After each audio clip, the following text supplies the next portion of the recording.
Good afternoon, everyone. What a wonder it is to be gathered by Simone and Rashida and Tina and Saidia here with all of you. My thanks to everyone who makes this happen. All of you, the organizers, the wait staff, the cleaning staff, we are all so grateful.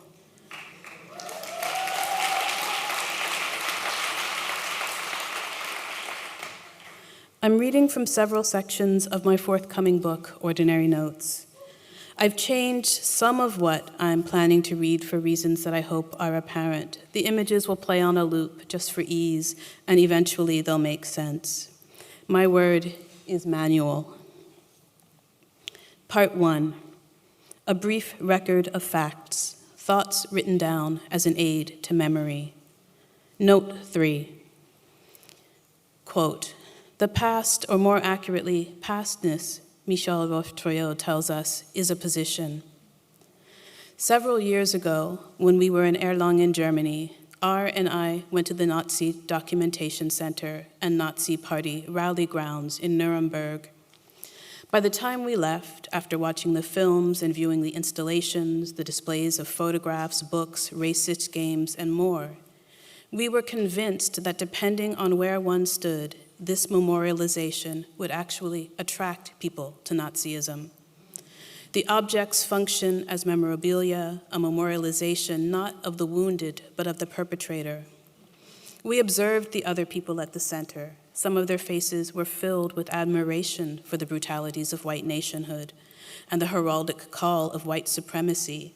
They were lit with an emotion that was neither horror at the perpetrators nor sympathy for the victims. The visual and sonic repetitions in the documentation center may now be, or may have always been, incapable of doing the work of never again that in their installation they were intended to do. We saw in them not the condemnation of the Nazi, but their glorification. These displays enter a present in which, quote, in no way can we identify the past as past, end quote. Part 4, to consider or study carefully. Note 98, the black men in the square, Venice, Campo Santa Margherita. June 12, 2019, 5:53 p.m. It was late afternoon on a hot and humid Venice day. The three of us were walking through the Campo Santa Margherita when we saw him. He was shirtless and kneeling on a raised platform, like a pedestal or a cistern. He was wearing only shorts, and he was holding something in his mouth. I've called them shorts, but they were more like swim trunks, brown, blousy, and very short, with a string at the waist tied into the bow. In the center of the raised platform that he knelt on was a metal grate, and in his mouth was a partially eaten and browning banana. We were stunned at his appearance there. We stopped and we looked at him, we looked at each other. We were concerned, and we were more than concerned, we were alarmed. The grate he knelt on would have absorbed all of the day's heat, and his knees were unprotected. He was unprotected. We wanted to shield him. We gestured at him. We almost ran toward him. We asked him, "Are you okay? Is this a protest?" We asked him this frantically. We stood there and looked at him until he met and briefly held our eyes. He held our eyes in order to reassure us. He looked so pained. I did not know what this kindness had cost him. He gave us a single, almost imperceptible nod, and then he returned to his concentration. He returned to the discipline and attention of his terrible ritual. I swore afterwards that I had seen him there 2 years ago, but Dee said no. I tell C that I see him kneeling there on that hot grate. It is as if I always see him there. June 12, 2019, 4:30 p.m. Earlier in the day on Calle Contarina Corfu, we met a man who hailed us. "Sister," he said, "I am in hell." Note 99, between verticality and the subterranean, quote, you may die a brutal death, the brutality being the happenstance, end quote. 5, Lucida. In the context of such enormous structural violence, How was it possible to imagine that a beautiful life is possible? Even more unthinkable was the idea that one might create it, not in the future, but now. Saidiya Hartman, interview with Rizvana Bradley. Note 109. What would a camera lucida of the Black maternal look like?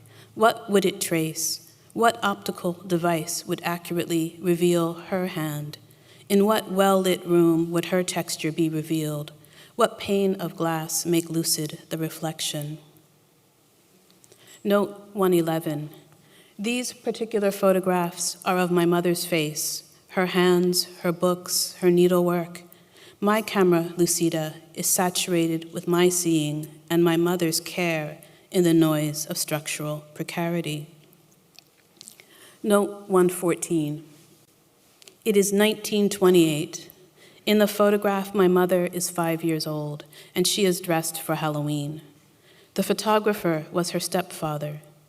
It is my mother's hands in the photograph that constitute what Roland Barthes called the punctum, that detail, that accident which pricks me, but also bruises me, is poignant to me. Note 115. In the Halloween photograph of my mother and her mother, my grandmother has been interrupted.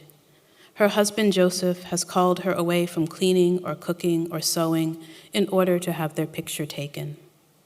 She would have told him that she wasn't presentable, that she was busy, that she was wearing her house dress, that her hair was a mess. But he would have persisted, my mother said, calling her by his nickname for her, cajoling her, and my grandmother would relent, step away from her work, and come and sit before his camera.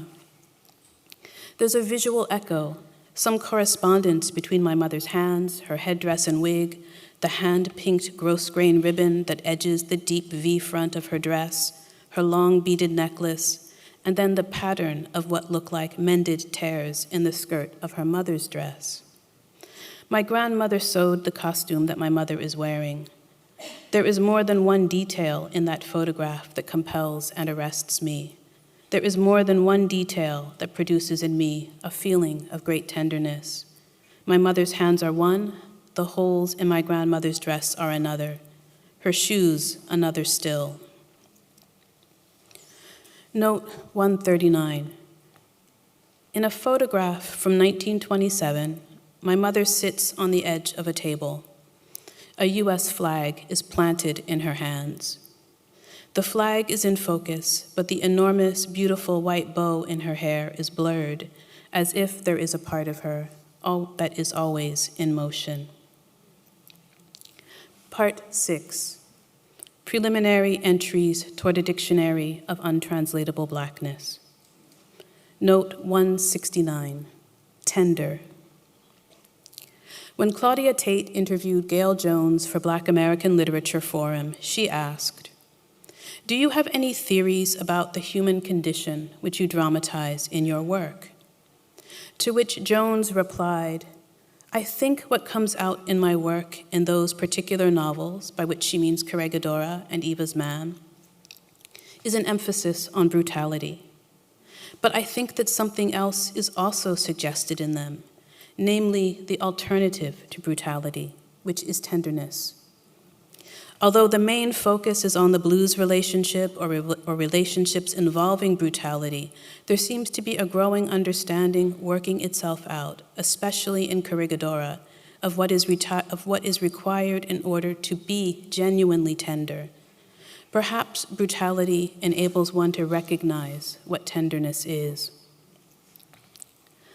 The girl who wrote on the chalkboard. The boy who was carrying Skittles and iced tea. The girl who was by herself and surrounded by hate. The young woman who was asleep in her bed. The young woman who drove the wrong way and the baby girl who survived this. The man who cried for his mother. The girl who took the video of the man who cried for his mother.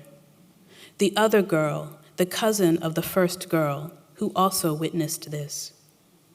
The boy who was skipping away. The woman convulsed with mourning, and the woman who warned them not to take her picture. The girl who told her mother that she would take care of her. The boy who had only just arrived at the gazebo to play. The girl who was sound asleep in her grandmother's living room. The girl to whose forehead someone taped the word ship. The woman who questioned why she was being stopped. The woman pulled over with her 3 young children in the car. The woman who knocked on a door and asked for help. The boy who was walking down the street. The woman whose 2 little sons were swept away in a flood, the door to their safety barred. The man who was running down the street. The boy who was playing music in his car with his friends. The boy whose mother was anxious when he did not return home. The woman who fell. The girl who called for help. The man who said, "I can't breathe." The young man accused of shoplifting and his mother whose heart was broken. The man who said, "I'm scared." The sisters, girls, the girls, sisters, whose bones became lessons. The girl who said, "I am a child." Note 175, tenderness. Tenderness might just be a gesture. It might just be a look, a black look, some regard relayed between people in peril. Thank you.